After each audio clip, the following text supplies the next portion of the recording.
Oh, may bantay dito. Ayun, nakatayo si kuya sa poste. Ayun din, meron din dito sa Gedli. Sa kanan ko at sa kaliwa ko, ayun, sa kanilang pwesto. So yun na nga, so para dun sa mga first time lang manood ng video ko at ang pinanood lang ay isang video lang. So ito, tip ko ulit sa inyo. So ilang beses ko na sinabi to sa mga videos ko. Tip ko, para hindi kayo mahuli sa EDSA busway at hindi kayo mamigay ng 5K. So ito, tip to, panoorin nyo ng buo, walang cut to. Itong video na to, mula dito sa show hanggang pakarating dun sa may Mandaluyong, Boni.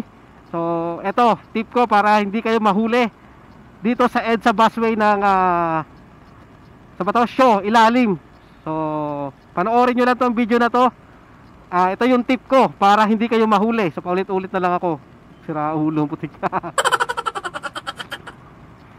So yung 5K ay masakit. Kung nanood kayo ng balita kagabi, may nahuli na naman at nagkaroon na naman sila ng malawakang pananakote.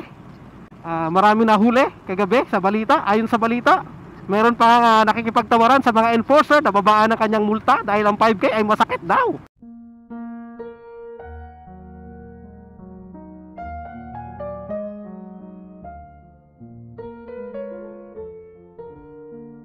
Wala akong magiging bawas ko. Kasi parang yun sa rider ng ganito. Ouch! Ouch! Meron namang nakita ko na balita umiiyak dahil nasasaktan at siyempre ang 5K ay malaki. Ang isa naman na paiyak na. Nagmamadali daw siya. Meron din ako na nakita at ay balita na nagpakilalang kagawad. Nagpakilalang kagawad, depensa niya, nagmamadali siya at nag-overtake lang naman daw siya. Kagawad kasi ako. Meron din akong nagdahilan na first time lang daw niya sa EDSA dumaan. Wow!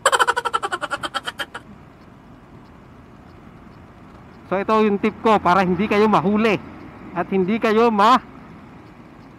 5K-han dito sa EDSA busway. So tuloy, ano naman mabilis lang naman ang biyahe dito kung dadaan ka kahit hindi ka dumaan ng EDSA busway. Depende nila kung ikaw ay kumukuha ng top speed. Talagang dadaan ka dyan, dadaan ka dyan para makakuha ng top speed na 300. Wow. Oh, may bantay dito. Ayun, nakatayo si kuya sa poste. Ayun din, meron din dito sa Gedli. Sa kanan ko at sa kaliwa ko, ayun, sa kanilang pwesto. So good thing din at wala tayong nakita na nahuli. So wala tayong nakita, good sign yun. So ibig sabihin yung kapwa natin motorista ay nag-iingat na at nasa kanilang mga normal na linya bumabaybay. So good yun, ayos, di ba? Wala silang nakuhang 5K, wala silang nakolektang 5K ngayong araw lang na to o ngayong oras lang na to, no? Ewan na lang natin mamaya. Kasi siyempre, karamihan sa mga motorista ngayon alam nila na ang enforcer ay kung nasaan nakapwesto, kung anong oras mo pwesto. So marami nang may alam yan. At siyempre, may mga kapwa rin tayong motorista na mainipin na alam nila na kung saan walang bantay at kung anong oras walang bantay. Kaya meron pa rin talagang motorista na pilit na dumadaan at gumagamit ng EDSA busway kahit alam nila na bawal. Hindi sa matigas ang ulo. Hindi sa matigas ang ulo, no? Talagang sinasadya lang nilang dumaan dyan dahil alam nila na sa araw na yon at oras na yon ay walang bantay. Yun ang nila, chance nila para makagamit ng EDSA busway. At sabi ko nga kahit sa ilang video ko na to sinabi na kahit 1 milyon pa ang multa ay may dadaan pa din dyan. Kasi karamihan sa mga motorista alam na ang EDSA busway ay walang bantay.